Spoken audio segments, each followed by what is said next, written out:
the owner of the voice, came backing out of the undergrowth so that twigs scratched on a greasy windbreaker. The naked crooks of his knees were plump, caught and scratched by thorns. He bent down, removed the thorns carefully, and turned round. He was shorter than the fair boy and very fat. He came forward, searching out safe lodgments for his feet, and then looked up through thick spectacles. "Where's the man with a megaphone?" The fair boy shook his head. "This is an island. At least I think it's an island. That's a reef out in the sea. Perhaps there aren't any grown-ups anywhere." The fat boy looked startled. It was that pilot, but he wasn't in the passenger tube. He was up in the cabin in front. The fair boy was peering at the reef through screwed-up eyes. "All them other kids," the fat boy went on. "Some of them must have got out. They must have, mustn't they?" The fair boy began to pick his way as casually as possible towards the water. He tried to be offhand and not too obviously uninterested, but the fat boy hurried after him. "Aren't there any grown-ups at all?" "I don't think so." The fair boy said this solemnly.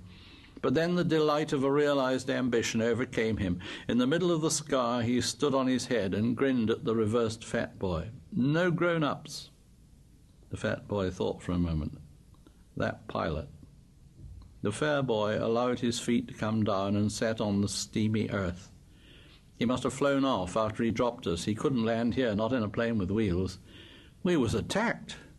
He'll be back all right." The fat boy shook his head. "When we was coming down, I looked through one of them windows. I saw the other part of the plane.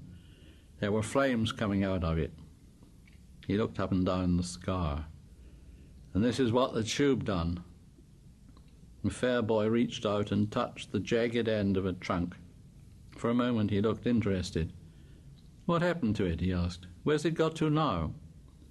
"That storm dragged it out to sea.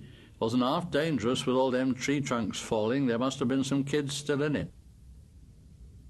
He hesitated for a moment, then spoke again.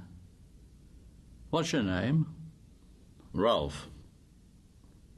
The fat boy waited to be asked his name in turn, but this proffer of acquaintance was not made. The fair boy, called Ralph, smiled vaguely, stood up, and began to make his way once more towards the lagoon. The fat boy hung steadily at his shoulder. "I expect there's a lot more of us scattered about. You haven't seen any others, have you?"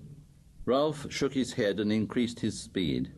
Then he tripped over a branch and came down with a crash. The fat boy stood by him, breathing hard. "My auntie told me not to run," he explained, "on account of my asthma." "Asthma?" "That's right. Can't catch me breath. I was the only boy in our school what had asthma," said the fat boy with a touch of pride, "and I've been wearing specs since I was 3. He took off his glasses and held them out to Ralph, blinking and smiling, and then started to wipe them against his grubby windbreaker. An expression of pain and inward concentration altered the pale contours of his face. He smeared the sweat from his cheeks and quickly adjusted the spectacles on his nose. "Them fruit." He glanced round the scar. "Them fruit," he said. "I expect." He put on his glasses, waded away from Ralph, and crouched down among the tangled foliage.